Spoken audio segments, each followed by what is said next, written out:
The Texas sky stretched wide, endless and blue, like it held secrets only the land could understand. Beneath it rode Cole Dawson, a man of 35 with the kind of rugged face that bore the story of long days in the sun and nights with nothing but the stars for company. His wealth wasn't in gold or banks, though people in town whispered about his success. Cole owned thousands of acres, more cattle than he could count, and a ranch bigger than most men could dream. But all of it felt empty. At the end of the day, when the workers went home, when the cattle lay quiet in the fields, when the prairie wind whistled through the fences, Cole's house remained still. Silent. He would sit at the long wooden dining table, a fire crackling in the stone hearth, staring at the chair across from him that no one had filled in years. Cole Dawson was wealthy, respected, admired, but he was alone. One Sunday morning, the church bells rang through the little town near his ranch. Cole wasn't one for crowds, but he went anyway. Something inside him needed to hear the hymns, to feel less alone, even if just for an hour. That morning, he noticed someone new. She sat in the back pew, her head bowed, her hands folded protectively around a little boy who leaned against her side.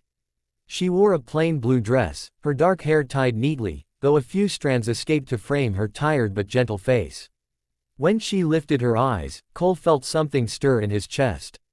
She wasn't flashy or loud, just quietly beautiful, like the way dawn slips over the horizon without asking for applause. The child, no more than 6, looked up at her with wide, trusting eyes. He clutched a small toy horse made of wood, worn from love. The preacher spoke, the choir sang, but Cole couldn't take his eyes off the widow and her child. After service, he overheard whispers. "That's Annie Turner, her husband passed last winter. Poor thing's been struggling, barely keeping a roof over their heads. She's renting that tiny cabin by Miller's Creek. Doesn't even own a horse." Cole's heart ached. Life was merciless at times. He knew it better than most. As Annie guided her boy out of the church, Cole tipped his hat politely. She gave him a small, polite nod, but there was hesitation in her eyes, the look of a woman who had learned not to trust too easily. That night, Cole couldn't sleep. The image of her, sitting in that pew with her boy, wouldn't leave his mind. It wasn't pity he felt. It was something deeper, something that whispered to the emptiness in his home and heart. The following week, fate stepped in. Cole rode into town for supplies when he spotted Annie outside the general store, struggling to lift a heavy sack of flour while her little boy tried to help. Without thinking, Cole dismounted and strode over. "Ma'am," he said gently, lifting the sack with ease, "allow me." Annie looked up, startled. Her son hid halfway behind her skirt. I can manage," she said quickly, though her arms trembled. "No doubt," Cole replied with a respectful nod, "but there's no harm in lending a hand." He carried the sack to her wagon. Annie followed, wary but grateful. "Thank you, Mr. Dawson." "Cole Dawson," he said, tipping his hat. Her eyes widened slightly, everyone knew his name. "Annie Turner," she said softly. The little boy peeked up shyly. "And who's this fine young cowboy?" Cole asked, crouching down with a smile.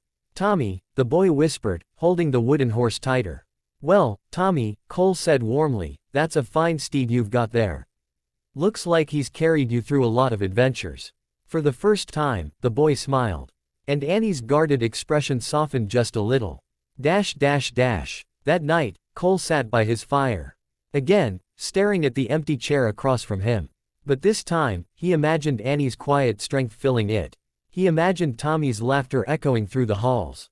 And for the first time in years, the silence didn't feel so permanent. The days rolled on, and though Cole Dawson was a man of few words, he found his thoughts drifting often to Annie Turner and her boy. He'd always believed his land was all he'd ever need, that the vastness of his ranch would be enough to fill the hollowness in his chest. But now, when he rode the pastures, he found himself wondering how Annie might look with the sun in her hair, or how Tommy's laughter might sound riding beside him. Hard times by the creek. One crisp morning, Cole took the long route to town, letting his horse drink by Miller's Creek. That's when he saw Annie again. She was kneeling by the water, scrubbing clothes against a washboard. The cabin behind her looked weathered, leaning a little too far to one side, the roof patched with tin sheets. Tommy played nearby, using sticks and stones to build a corral for his toy horse. Cole dismounted quietly, his boots crunching against the gravel. Annie startled when she noticed him, clutching the damp cloth against her chest like a shield. "Didn't mean to scare you, ma'am," Cole said gently, removing his hat. "Just passing through." Annie let out a slow breath and nodded. "It's all right. Folks don't come by here much." Cole glanced at the pile of laundry beside her, the rawness in her hands from scrubbing. "You ever think of using a washtub? Be easier on your knuckles." Annie gave a tired smile. "Washtub costs money, Mr. Dawson." "Money I don't have." The honesty in her voice hit him harder than any business deal he'd ever faced. He looked at the cabin again, the broken shutter, the sagging porch, and something deep in him stirred. The cowboy offers a hand. "I could help," Cole said carefully. "Not charity. Just a neighbor lending a hand." Annie stiffened. Her eyes, dark and steady, met his. "I've learned the hard way not to take what I can't repay." Cole respected that answer more than anything. He tipped his hat. "Then maybe consider it a trade. You make the best pies I've ever tasted from the church picnic. You could teach me one day." That earned the faintest laugh from her lips. "You don't strike me as the pie baking type." "Maybe not," Cole admitted with a small grin, "but I'm a quick learner."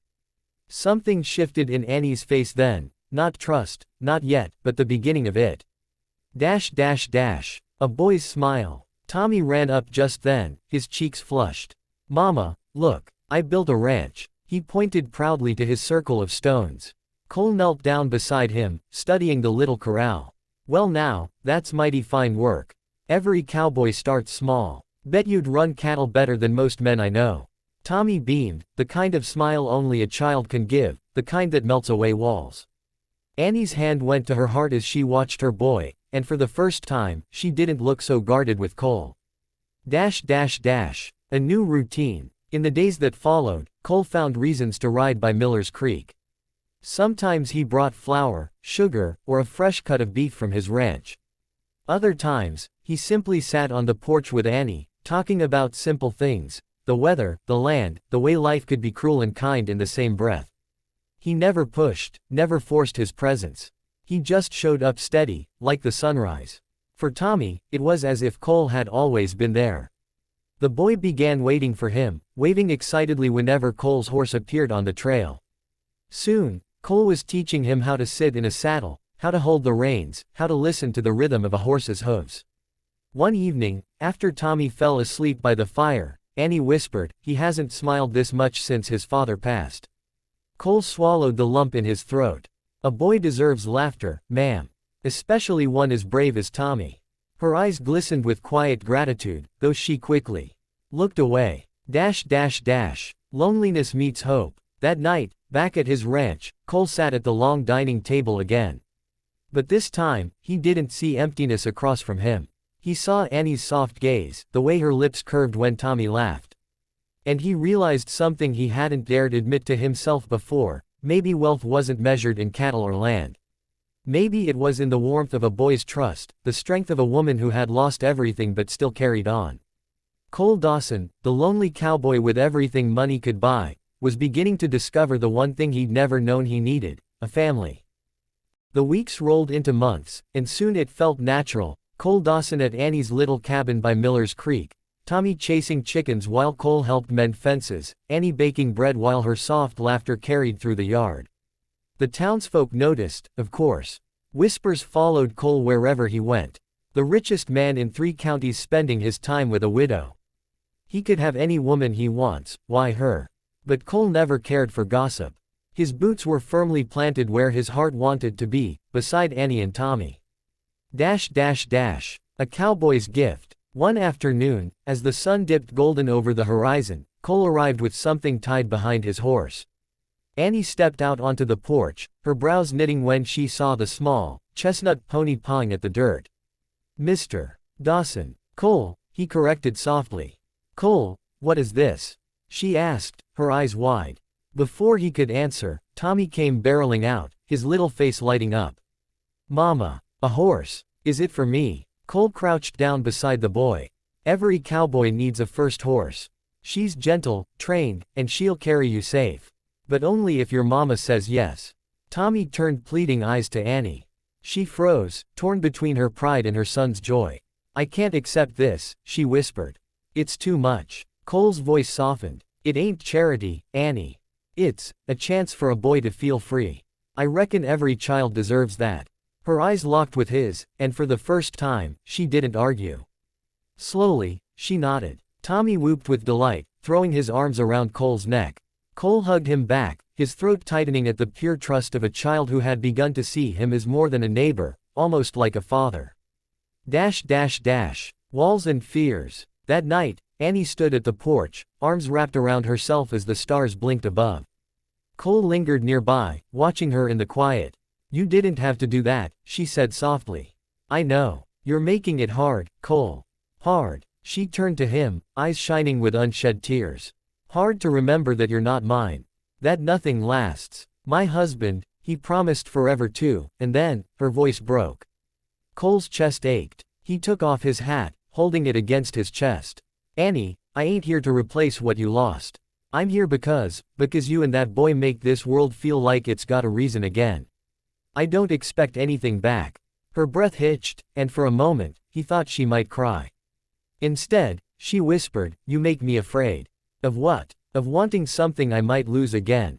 Cole wanted to take her hands, to promise her the world, but he respected her pain too much. So he just stood with her, shoulder to shoulder, letting the silence speak. A child's innocence. The next day, Tommy rode his pony for the first time, Cole jogging beside him, Annie watching with a nervous smile. The boy's laughter filled the air, bright and free. Mama, look, I'm a cowboy, he shouted. Annie's heart swelled, tears prickling her eyes. She glanced at Cole, who was grinning wider than she'd ever seen. In that instant, she realized, Cole wasn't just helping out of kindness. He belonged here, with them. And it scared her, but it also warmed her in ways she hadn't felt since before her husband's death. Storms and shelter. A week later, a summer storm rolled across the plains, thunder cracking the sky open. Annie's roof leaked badly, and she scrambled with buckets, trying to save what little they had. Then, through the rain, Cole appeared on horseback, soaked to the bone. Pack a bag, he shouted over the storm. Both of you, come stay at the ranch till this blows over. Annie hesitated, but when another leak poured water straight onto Tommy's bed, she knew she had no choice. They rode together through the storm, Annie clutching Tommy close, Cole leading the way. When they reached his ranch house, Cole carried Tommy in, wrapped in his coat, and set him by the fire. Annie followed, her wet hair clinging to her cheeks. For the first time, the grand house wasn't silent. It rang with the sound of a child's laughter, the warmth of a woman bustling about, the glow of family life Cole had only dreamed of. That night, when Tommy fell asleep in one of the guest rooms, Annie lingered by the fire. Cole handed her a blanket, their fingers brushing. She looked at him, her eyes soft, vulnerable. This place, she whispered, it feels safe.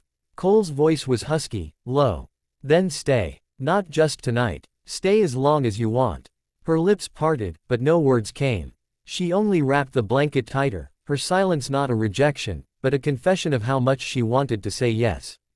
And so it was that a lonely, wealthy cowboy found the greatest treasure of all, not in cattle or land, but in the love of a widow and her child, who became his family forever.